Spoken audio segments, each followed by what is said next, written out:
네, 이제 이번 달 들어서 우리는 잠언 말씀을 묵상하게 됩니다. 잠언은 이제 뭐 여러분 잘 아시겠지만 이스라엘 이제 그 왕국 내에서 미래 이스라엘의 지도자가 될 젊은 사람들을 위해서 그를 교육할 목적으로 물론 솔로몬뿐만 아니라 또 아굴과 또 르무엘의 어머니 등 사람들이 자신의 사역을 통하여서 또 하나님을 통하여서 깨닫던 바 그것을 가지고 교훈과 또 훈계와 가르침으로 인생들의 교훈을 담은 수집하고 또 편찬한 책입니다. 그래서 이 잠언을 왜 우리에게 허락했는가, 그리고 또 우리가 이 말씀을 왜 읽어야 되는가, 그것을 전하는 목적이 1장 2절에서 5절까지 있는데요. 우리가 2절부터 같이 한번 5절까지 읽어보겠습니다. 시작. 우리가 표준 세번역으로 좀 더 이해하기 쉽게 표준 세번역으로 같이 읽어보겠습니다. 이 잠언은 지혜와 훈계를 알게 하며 명철의 말씀을 깨닫게 하며 정의와 공평과 정직을 지혜롭게 실행하도록 훈계를 받게 하며 어리숙한 사람을 지혜롭게 하여 주며 젊은이에게 지식과 분별력을 갖게 하여 주는 것이니 지혜 있는 사람은 이 가르침을 듣고 학식을 더할 것이요 명철한 사람을 지혜를 더 얻게 될 것이다 라고 더 지혜롭게 더 슬기롭게 더 바르게 행할 수 있도록 하는 거라는 말씀이 바로 잠언의 말씀이다 라고 하는 것이죠. 우리가 세상을 살아가면서 참 필요한 게 많죠. 뭐 건강 무엇보다도 필요하고요. 그리고 돈도 필요하고요. 좋은 사람들도 필요하고 또 여기에 또 운도 필요하죠. 그렇지만 이 모든 것 위에 필요한 것 있다면 지혜의 말씀인 줄 우리가 깨닫게 됩니다. 우리가 자동차를 좀 예를 들어서 설명하게 되면 우리가 아무리 비싸고 좋은 차를 뭐 좋은 하여튼 또 기름을 가득 넣고 어디를 가야 하고자 하는데 또 어디로 가야 될지 또 어떻게 가야 될지 그걸 안내해 줄 수 있는 내비게이션이 없다 하면 때로는 그 좋은 차가 제대로 그 기능을 발휘하지 못하게 된다라고 하는 것을 우리가 경험하게 되죠.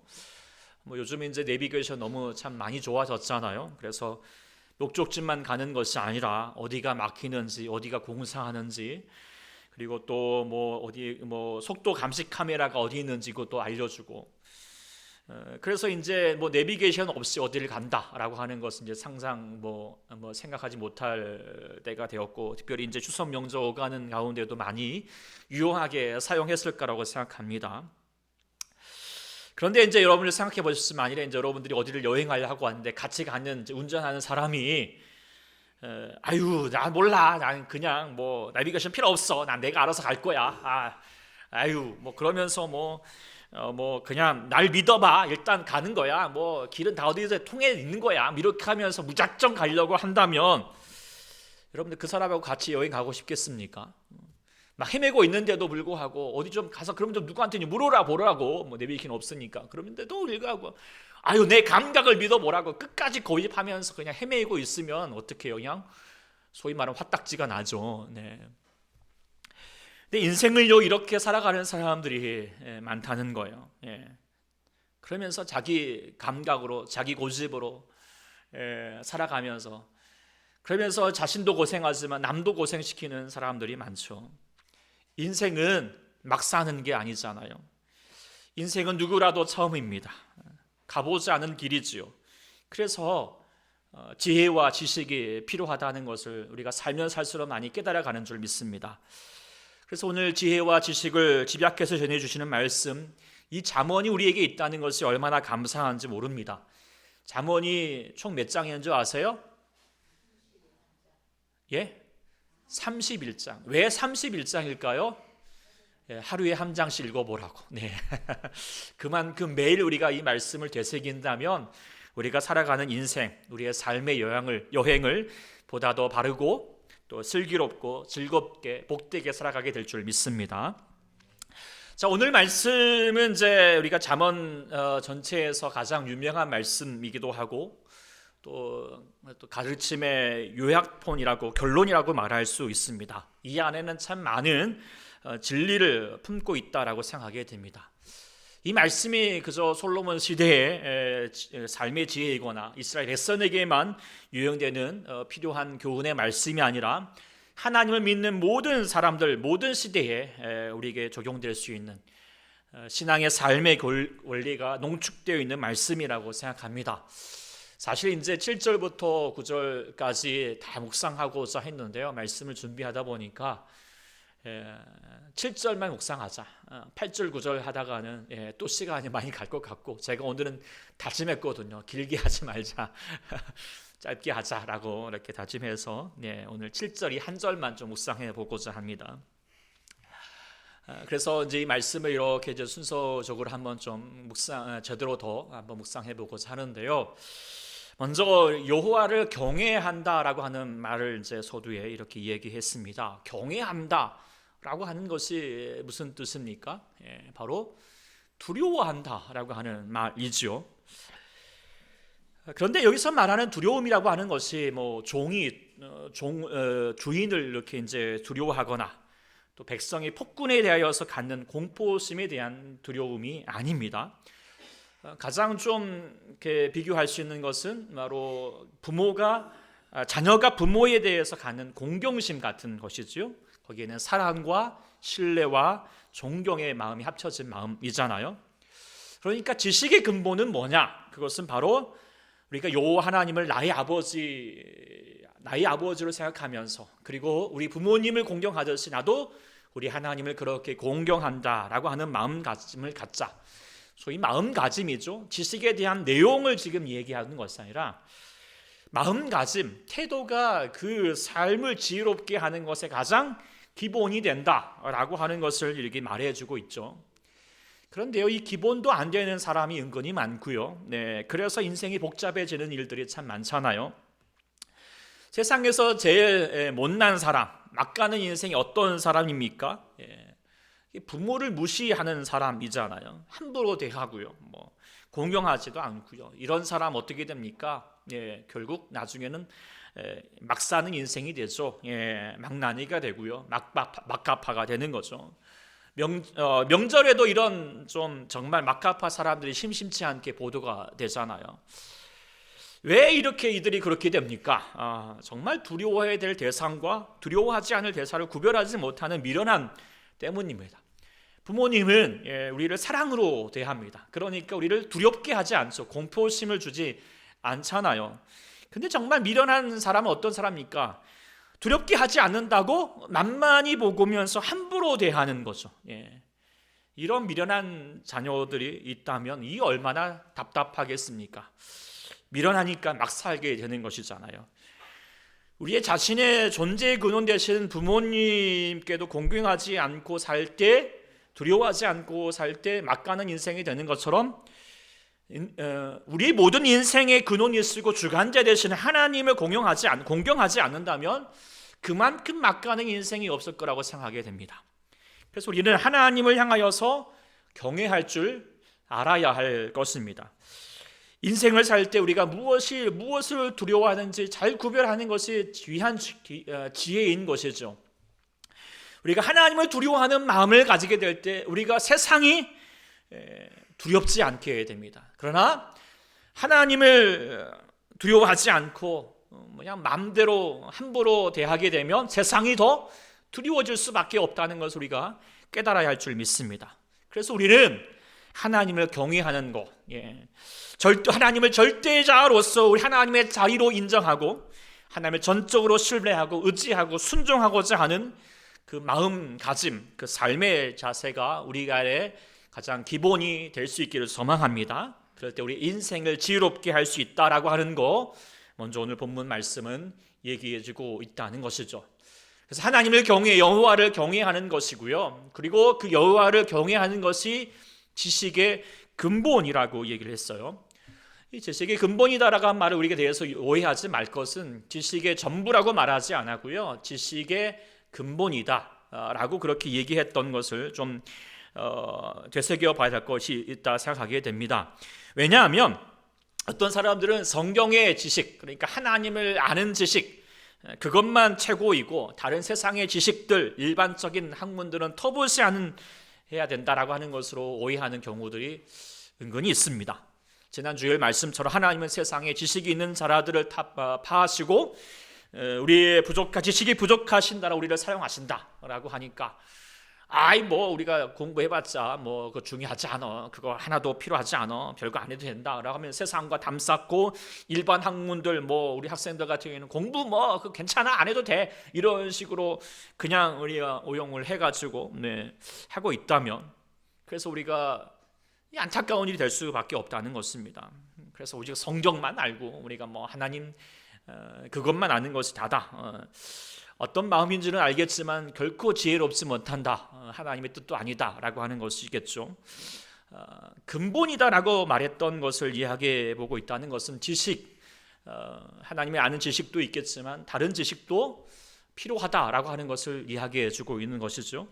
지식은 인간의 삶을 보다 인간적으로, 보다 효율적으로, 보다 의미 있게, 보다 행복하게 살게 해주는 힘이 됩니다. 인간은 배움과 경험을 통하여서 지식을 생산해내고 공유하고 소비하면서 지식이 넓어져 가고 더 서밀해지고 세밀해지고 정교해져 가면서 발전해 가는 것이죠. 그리고 그것이 바로 어쩌면 다른 피조물과의 어떤 극명한 차이이기도 합니다. 정확한 지식을 더 많이 습득하고 더 빨리 적용하고 활용할 수 있는 사람일수록 더 행복한 삶을 살아갈 가능성이 더 큰 법이죠. 그래서 아는 것이 힘이다라고 하는 말이 생긴 것이죠. 그래서 오늘 본 말씀은 일반적인 지식을 부정하라라고 하는 말이 아니라는 것입니다. 지식의 근본이라고 말했던 것은 필요하지만 그 지식의 근본이 있어야 된다라고 하는 것입니다. 그것이 알기 위해서는 먼저 일반적인 지식에 한계가 있다라고 하는 것을 우리가 분명히 인정해야 된다라고 하는 것입니다. 이를 좀 설명하기 위해서 죄송하지만 철학의 내용들을 조금 좀 같이 나눠보고자 합니다. 앞서 이제 말씀드렸듯이 사람에게는 지식이 중요하고 지식이 힘이 된다, 이런 사실들이 중세기를 넘어가면서 더 많이 이제 깨달아지고, 그래서 피조물 중에서 인간만 이성적 동물이다 라고 하는 것이 강조되면서 배워야 한다 라고 하는 계몽주의가 일어나게 되었고, 그러면서 데카르트가 나는 생각한다, 고로 나는 존재한다, 코기또라고 그렇게 얘기하죠. 사유하는 존재로서 사는 그 인간에 대한 그 이성적 무한한 가능성을 신뢰하면서 이성을 적으로 행하고자 하였던 것이 근대 역사였지요.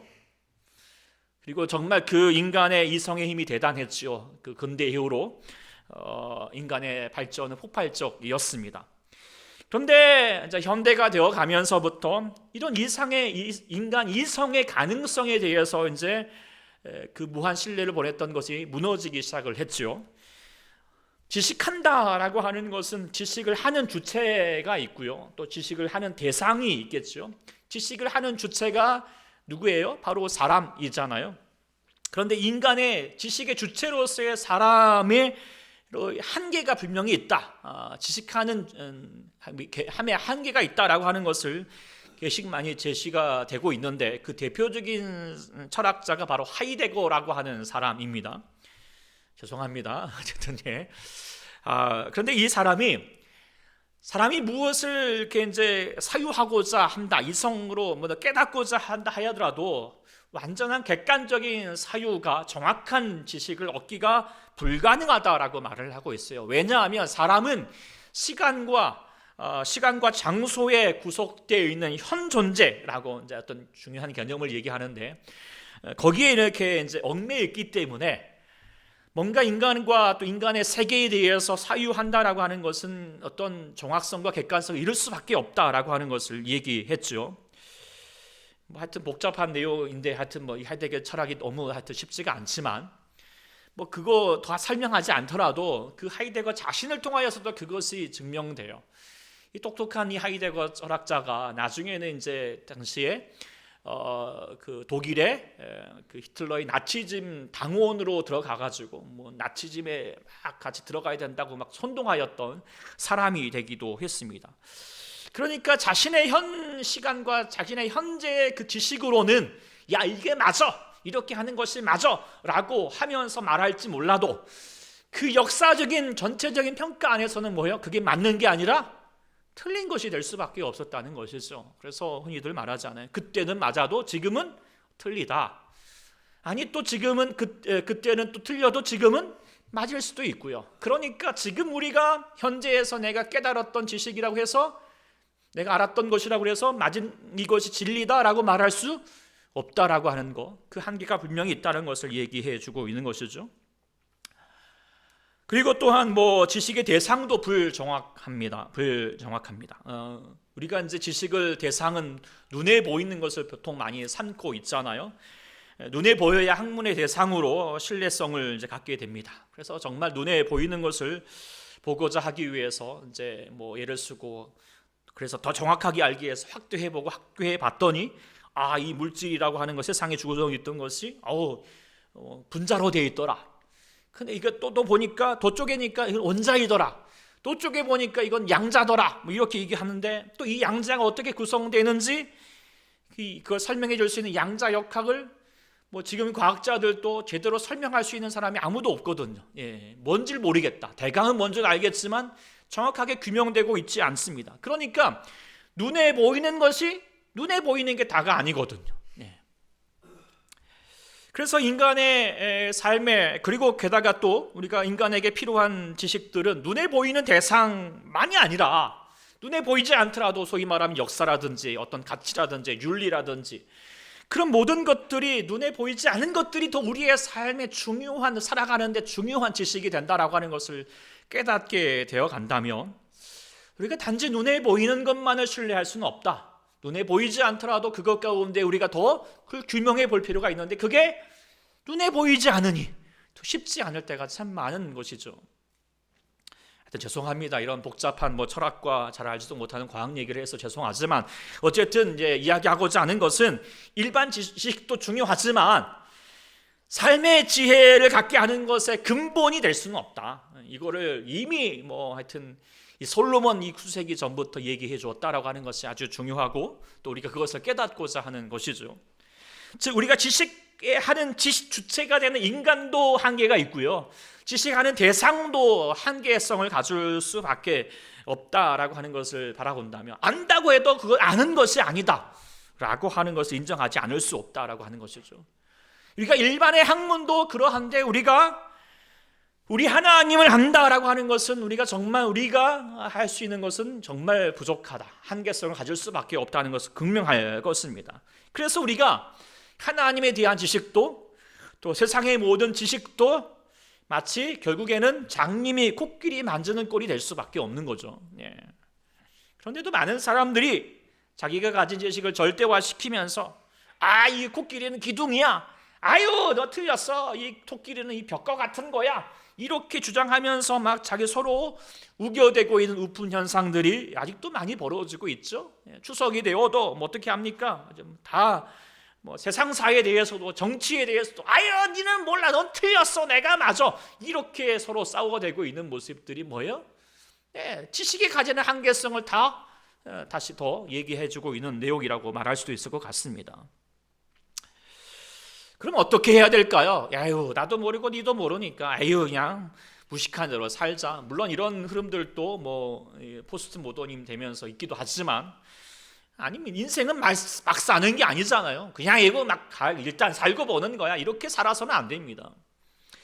지식이 필요합니다. 그런데 어떻게 알아야 될 것인가를 지금 오늘 성경은 아주 중요한 것을 진리를 말려주고 있는 것이죠.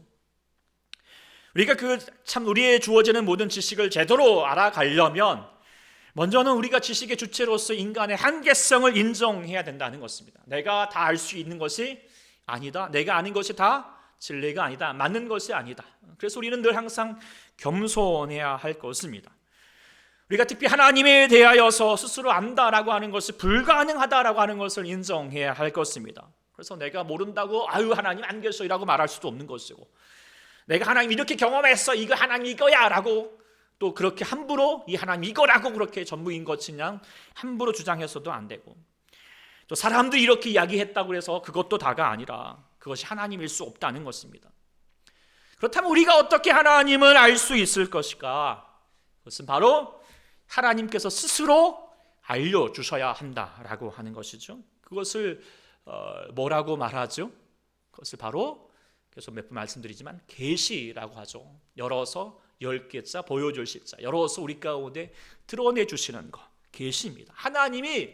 하나님은 그의 사람들에게 자신을 계시하셨습니다. 그리고 이 지식은 바로 하나님의 계시 속에서 기본이 되어야 된다라고 하는 것을 오늘 성경은 분명하게 가르쳐주고 있는 것이죠. 그래서 오늘 여호와를 경외하는 것이 지식의 근본이다라고 하는 것은 여호와를 경외하지 않고서는 하나님을 알 수 없으며 하나님을 알지 못하면서 그가 지으신 세상과 그 안에 있는 모든 것에 대해서 바른 지식을 가질 수 없다는 것입니다. 오직 하나님께서 계시하여 주시는 하나님의 말씀이 참된 지식이 됩니다라고 하는 것을 우리가 분명히 받아들여야 할 줄 믿습니다. 그래서 우리가 모든 지식의 기초는 바로 하나님의 계시의 말씀인데, 이 계시의 말씀이 무엇입니까? 무엇보다도 성경 말씀이죠. 그래서 우리는 성경 말씀을 무엇보다도 붙들어야 되고요. 그리고 이 성경 말씀의 핵심은 무엇입니까? 예수 그리스도이십니다. 그래서 우리는 성경을 통해서, 예수님을 통해서 하나님을 이해하게 되고 하나님을 알아가게 되면서, 그리고 내 자신에 대해서, 나의 삶에 대해서, 세상의 모든 것을 통하여서 이해할 수 있게 되는 중요한 단초를 우리가 갖게 된다라고 하는 것이죠. 정말로 우리가 성경을 알고 예수님을 알아가면 갈수록 인생이 왜 이럴까? 세상사는 왜 이럴까? 이게 깨달아진다라고 하는 것을 여러분들이 더 믿음 안에서 깨닫게 되는 줄 믿습니다. 그래서 정말 성경을 알면 복잡해 보이는 이 모든 것들도 정말 단순하게 우리가 바라볼 수 있게 되는, 통찰력을 가질 수 있게 된다라고 하는 것이 얼마나 귀한 것인가 우리가 깨닫게 됩니다. 그런데 오늘 본문 7절처럼 아직도 많은 사람들은 미련한 자가 되어서 이 지혜와 훈계를 멸시한다라고 하는 것이죠. 성경의 말씀을 그냥 하나의 신화처럼이다, 그냥 옛날에 그냥 지어낸 이야기지, 이런 정말 무식한 사람들이 아직도 많이 있죠. 특히 이제는 정보의 홍수 시대가 되었고, 4차 혁명, 인터넷 시대, AI, 인공지능의 시대가 발달하면서 지식의 풍요의 시대를 살고 있는데, 그런데 아이러니하게도 사람들은 점점 예전보다 더 미련해지고 있는다라는 생각을 가져보게 됩니다. 이런 내용을 좀 얘기해 줄 수 있는, 여러분 전에도 한번 제가 소개했던 유명한 진화론자 유발 하라리의 사피엔스라고 하는 책의 이제 마지막 결론은 이렇게 기술을 합니다. 우리의 기술은 카누에서 갤리선과 증기선을 거쳐서 유주 왕복선으로 발전해 왔지만 우리가 어디로 가고 있는지 아무도 모른다. 과거 어느 때보다도 강력한 힘을 떨치고 있지만 이 힘으로 무엇을 할 것인가에 관해서는 생각이 거의 없다. 스스로 무엇을 원하는지도 모르는 채 불만스러워하며 무책임한 신들, 이보다 더 위험한 존재가 또 어디 있을까? 무슨 뜻입니까? 한 목사님이 이거에서 곁들여서 설명할 때, 지금은 인공시대가 다 나온 시대이고 이제는 무엇이 되고 싶다 하면 다 될 수 있는 것 같은 시대가 되어 있는, 전지전능한 이렇게 인간이 되어가고 있는 호모의 데우스와 같은 사람이 되고 있지만, 그런데 가장 큰 문제는 내가 되고 싶은 것이 무엇인지 잘 모르고 있다는 것입니다. 힘을 가진 자가 자신이 가야 할 방향을 모른다면, 그리고 그 힘을 가진 자가 악마의 마음을 가지고 있다면 이보다도 무서운 존재는, 공포적인 존재는 없을 것입니다. 좀 전에 열거한 것처럼 하이데거도 그 아는 것이 힘인데 그 힘으로 어떻게 해요? 많은 사람을 죽음으로 몰아가는데 사용하고 있다는 것을 보게 되면, 아는 것이 힘이 되는 것보다도 아는 것의 근본이 무엇인지를 깨닫는 것이 더 중요하다라고 하는 것을 우리가 분명히 먼저 이 잠언교자가 알려주고 있는 것이죠. 또 그래서 오해하게 됩니다. 우리가 막 기도하면서 하나님 우리에게 힘을 주십시오, 뭔가 우리 가운데 물질을 주시옵소서. 우리가 힘이 없는 것이 인생의 문제라고 생각합니다. 돈이 없어서, 건강하지 않아서, 좋은 사람 만나지 못해서, 물론 일면 맞는 말일 수도 있겠지만, 그러나 더 중요한 것은 이것을 어디다가 써야 할지 모르고 있다면 그거 인생의 더 큰 문제를 자초할 수밖에 없다는 것이죠. 남아프리카 공화국의 최초의 흑인 대통령은 넬슨 만델라가 이렇게 말을 했다 합니다. 우리의 문제는 힘이 너무 많은 데 있다라고 하는 거예요. 그렇지 않습니까? 사람들이 지금 너무나도 힘이 많아졌습니다. 막강해졌죠. 더 아는 것이 많습니다. 다 안다고 착각하면서 그 아는 대로 힘을 부리다가 결국 어떻게 됩니까? 세상이 점점 파괴되어 가고 있지 않습니까?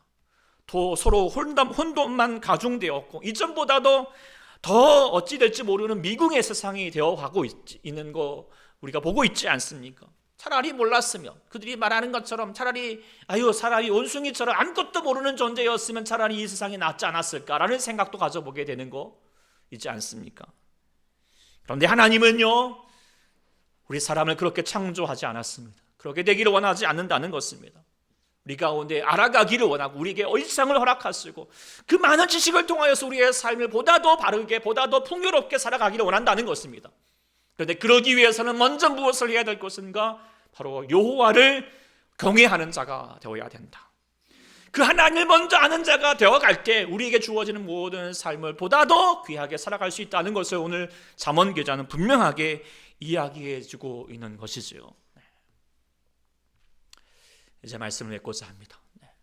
복잡하게 얘기했지만 간단합니다. 지식이 물론 중요합니다. 필요합니다. 여러분들도 더 많이 배우는 자가 되어야 하겠지만, 그러나 우리가 먼저 무엇보다도 가장 지식의 근본은 무엇입니까? 여호와를 경외하는 것. 우리 하나님에 대해서 거룩한 두려움과 그 하나님을 향하여서 순종의 마음을 가질 때 비로소 내가 아는 지식이 더욱더 내 삶을 알아가게 한다는 것입니다. 무엇보다도 하나님께 우리로 하여금 잘 알 수 있도록 성경의 말씀을 우리 가운데 허락하시고 인생에 대한 여러 가지 많은 근본적인 답을 허락해 주셨다라고 하는 것을 우리가 분명히 성경을 통하여서 많이 깨닫게 되죠. 성경만이 인생의 삶에 대한 진리를 우리 가운데 가르쳐 주고 있죠. 한번 생각해 보십시오. 우리가 나는 어디서 왔을까요? 모르십니까? 어디서 왔나요? 갑자기 다리 밑에 주워왔나요? 아니잖아요. 무엇입니까? 우리는 하나님께로부터 왔습니다. 그리고 우리는 나는 누구일까요? 하나님의 형상으로 지음받아서 하나님의 선한 뜻을 행할 수 있도록 이 땅 가운데 보내진 존재인 줄 믿습니다. 그리고 우리는 어디로 갈까요? 어디로 가요? 죽음은 끝인가요? 성경은 분명히 말씀하십니다. 우리가 우리에게 주어진 삶을 다 마치고 주님의 품으로 돌아가게 되는 것이죠. 그리고 우리는 어떻게 살아가야 할까요? 그렇다면 나를 사랑하사 나를 위해서 자신을 버리셨던 그 예수님의 그 사랑, 그 은혜를 기억하고 나는 죽고 예수로 살아가는 인생이 되는 것이 가장 귀한 삶이다. 우리가 이 성경을 통하여서 깨닫고 우리가 행해가고 살아갈 수 있다면 누구보다도 가장 귀하고 더 아름답고 더 지혜롭게 살아가는 인생이 되는 줄 믿습니다. 이것을 더욱더 깨달을 수 있도록 우리 여러분들 잠언 말씀을 계속 묵상하면서 한 절 한 절 말씀 속에서 하나님이 주셨던 귀한 은혜를 누릴 수 있는 지혜로운 성도 여러분들 될 수 있기를 간절히 축원합니다. 아멘. 기도하겠습니다.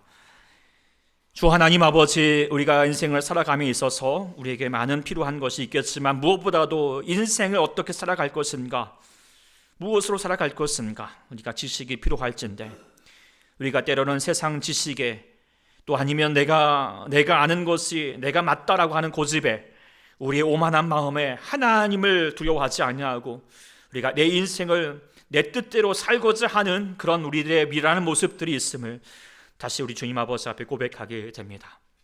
주님, 우리 가운데 귀한 말씀, 계시의 말씀도 우리 가운데 허락하시고 또 예수님을 허락해 주셔서 우리 하나님을 알게 하시고 우리 하나님을 통하여서 나의 인생이 무엇인지, 내가 어떻게 살아갈 것인가, 무엇을 위해 살아갈 것인가, 나의 소망이 무엇인가라고 하는 것에 대하여서 다시 깨닫게 주시니 참으로 감사합니다.